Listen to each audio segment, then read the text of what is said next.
पहला सवाल होगा, जनता के भरोसा को आप किस तरीके से बताएंगे? जो भी चीज़ें आप कह रहे हैं खराब रही है, 10 साल तक केजरीवाल राज के आम आदमी पार्टी का राज रहा है, तो उन चीज़ों पर बीजेपी क्या वैसा अच्छा कुछ अलग काम करेगी? कितना मार्जिन रहा है उत्तम नगर विधानसभा में? 10 दिन हो गया रिजल्ट आए हुए, लेकिन भारतीय जनता पार्टी के पास जो है कि अभी तक ना तो सीएम का चेहरा आ पा रहा है। तो पवन जी देखिए, जनता ने इस बार बता ही दिया कि उन्होंने क्या काम किया और क्या नहीं। दिल्ली में जो है कि सीएम का जब शपथ समारोह होगा, वहाँ पर किसका चेहरा होगा? रामलीला मैदान को ही चुनने का रीजन ऐसा तो नहीं कहा जा सकता है कि भाई केजरीवाल का जो सफर है वहीं से शुरू हुआ, एक बार भारतीय जनता पार्टी खत्म करने की शुरुआत। पवन शर्मा जी को क्या कोई बड़ा मंत्रालय मिल सकता है? क्योंकि कहीं ना कहीं आस और उम्मीद सभी नेता के मन में है। नमस्कार, आपके साथ मैं हूं ज्योति सिंह, आप देख रहे हैं खबरी अड्डा। आप सभी जानते हैं कि बीते समय दिल्ली में किस तरीके से विधानसभा चुनाव हुआ और लगातार बीजेपी ने किस तरीके से आम आदमी पार्टी को कड़ी शिकस्त देते हुए अब अपनी सरकार दिल्ली में जो है वो बनाने जा रही है। इस वक्त हमारे खास मेहमान हैं उत्तम नगर विधानसभा के नवनिर्वाचित विधायक पवन शर्मा जी, जिन्होंने दो ऐसे लोगों को कड़ी शिकस्त दी है और एक ऐसा जीत दर्ज किया है जिसको लेकर के लगातार चर्चा बनी है। सर, सबसे पहले तो आपका हमारे चैनल में बहुत बहुत स्वागत और जीत की ढेरों शुभकामनाएं। सर, मेरा पहला सवाल होगा, जनता ने आपको इस बार चुना फिर से, आप 2013 में भी विधायक रह चुके हैं, कैसा लगा और जनता के भरोसा को आप किस तरीके से बताएंगे? 11 महीने का जो मेरा कार्यकाल रहा जी, मैंने अपने चुनाव में जो चुनाव प्रचार किया उसमें सबसे प्रमुख मुद्दा यही था कि 10 साल में आज पानी की पीने की स्थिति कैसी है, आज सड़कों की वस्तु स्थिति कैसी है, पानी के निकास की स्थिति कैसी है, आप जो सीवर है उसको वो कहाँ से कहाँ पहुँच गए, कूड़े के ढेर कैसे दिखाई दे रहे हैं, चारों तरफ से अंबार इस बात का है कि बदबू का हर व्यक्ति अपने आप को ऐसा लगता है कि मैं अपने घर में कैसे रहूं। ये ऐसी मजबूरियां थी जिन मजबूरियों के आधार के ऊपर हर व्यक्ति के मन में था देश के यशस्वी प्रधानमंत्री आदरणीय नरेंद्र मोदी जी के उस के दिल्ली को दुनिया की और देश की सबसे सुंदर राजधानी ये बने और उसकी जिम्मेवारी वो स्वयं उन्होंने कहा कि दिल्ली के विकास की जिम्मेवारी मैं लेता हूँ। 10 साल का जो दिल्ली का जो देश की राजधानी होने के बाद भी अगर अपने को रिश्तेदारों को बुलाना चाहे या अपने मित्रों को बुलाना चाहे तो हर व्यक्ति डरता था। तो पवन जी, अब बीजेपी आ गई है, 48+ सीटें आई हैं दिल्ली में, तो जो भी चीज़ें आप कह रहे हैं खराब रही है, 10 साल तक केजरीवाल राज के आम आदमी पार्टी का राज रहा है, तो उन चीज़ों पर बीजेपी क्या वैसा अच्छा कुछ अलग काम करेगी? स्वाभाविक तौर पर है। मैंने कहा कि 11 महीने में रहा तो उसमें 96 किलोमीटर की सड़कें और गलियाँ यहाँ उत्तम नगर की बनी। बिल्कुल। पीने के पानी का जो नए आयाम, उसमें नया पाइपलाइन डला है, हर घर में पानी पहुंचाने की योजना बनी है। लेकिन समय बहुत कम था, कुछ क्षेत्र ऐसे थे जिन क्षेत्रों में जिस प्रकार से पानी पहुंचना चाहिए था तो कुछ ही क्षेत्र ऐसे थे जिसमें टैंकर का पानी पहुंचता था, नहीं तो हमने हर जगह पर पानी पहुंचाने का। कितना मार्जिन रहा है उत्तम नगर विधानसभा में? जो लगभग 30,000 के आसपास जो है हम इस मार्जिन से जीत कर आए हैं।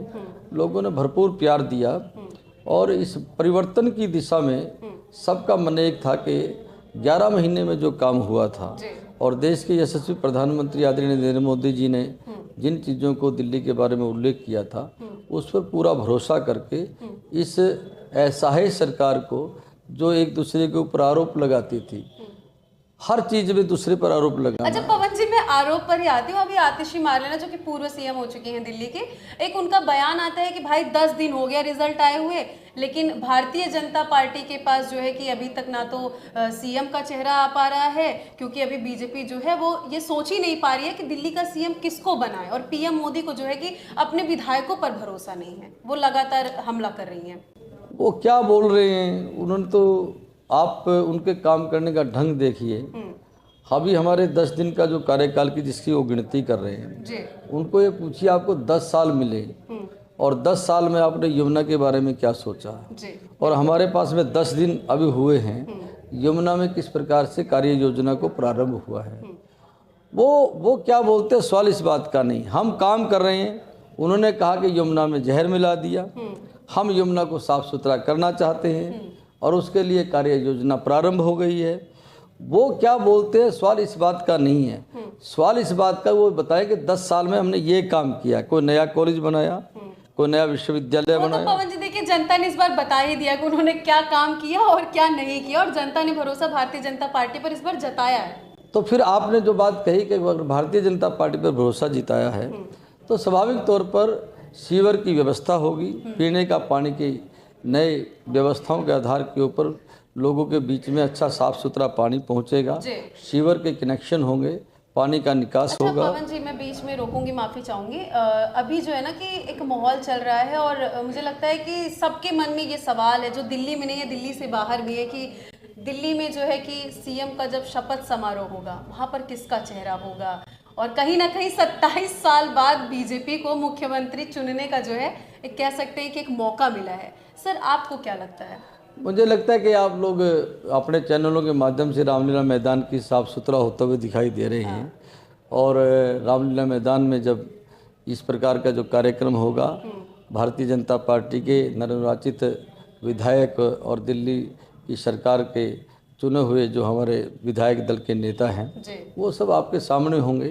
कोई इसमें बहुत लंबा चौड़ा कोई इतिहास की बात नहीं है। तो रामलीला मैदान को ही चुनने का रीजन ऐसा तो नहीं कहा जा सकता है कि भाई केजरीवाल का जो सफर है वहीं से शुरू हुआ, एक बार भारतीय जनता पार्टी खत्म करने की शुरुआत कर रही है केजरीवाल के सफर? वो तो 10 साल में पैदा हुए थे।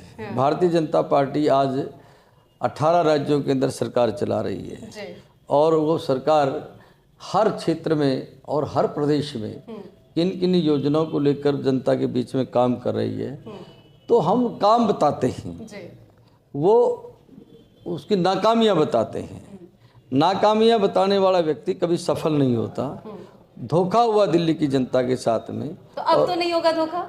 मुझे लगता है कि भारतीय जनता पार्टी इतना अच्छा साफ सुथरा काम करेगी, नए विश्वविद्यालयों की स्थापना होगी, नए कॉलेज बनेंगे, नए हॉस्पिटल बनेंगे, सड़कों का निर्माण होगा। और आपने देखा होगा कि अगर केंद्र की सरकार नहीं होती तो दिल्ली की कैसी दुर्दशा होती। आज आप देखिए प्रगति मैदान का टनल देखिए, आप प्रगति मैदान में, आप यहाँ यशोभूमि को देखिए, आप यहाँ जो हाईवे बना है वो उसको देखिए आप। तो नहीं तो धौला कुआं पर घंटा, 1.5 घंटा, 2 घंटे ही लोग खड़े रहते थे।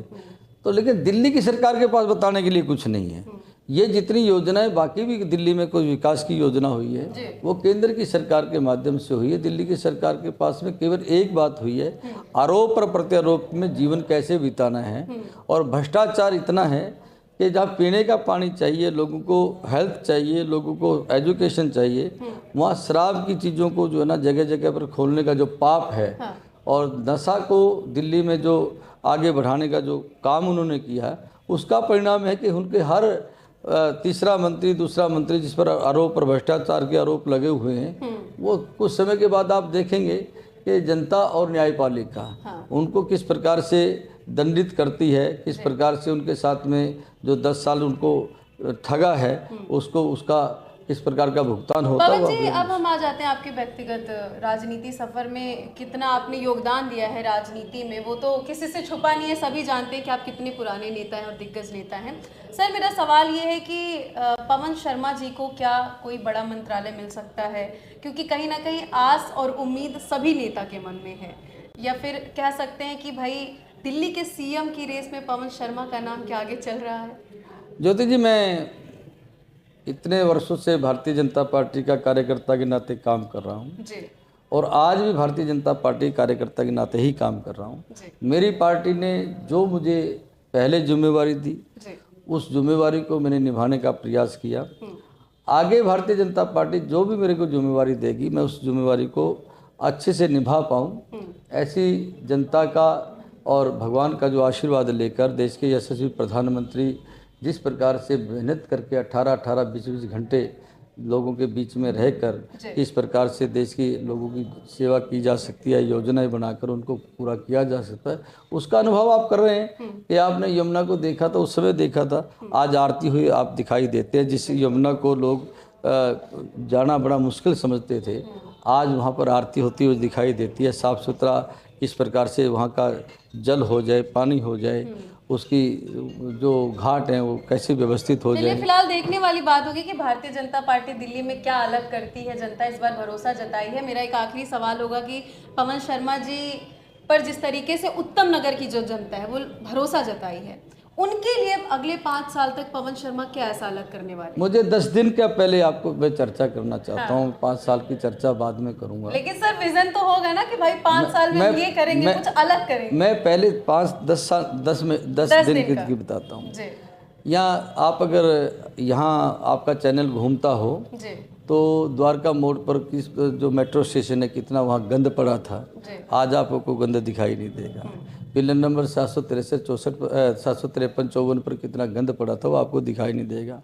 नाला के ऊपर जो कूड़ा घर बना हुआ है उस पर किस प्रकार से लोग निकलते थे, अपने आप को कैसे असहाय महसूस करते थे, आज वहाँ कोई गंद दिखाई नहीं देगा। बिल्कुल। फिलहाल देखिए पवन शर्मा जी ने अपनी बातों को तो रखा, अब आने वाले समय में ही देखते हैं कि इन बातों पर और जनता की उम्मीदों पर पवन शर्मा जी कितना खरा उतरते हैं। हालांकि इनकी बातों को लेकर के आपकी क्या राय है, कमेंट सेक्शन में जाकर के जरूर बताइएगा। एक और जानकारी दे दें कि सूत्रों की माने तो 20 फरवरी को जो है वो सीएम का चेहरा ऐलान कर दिया जाएगा, आप सभी के सामने इवेंट हो जाएगा।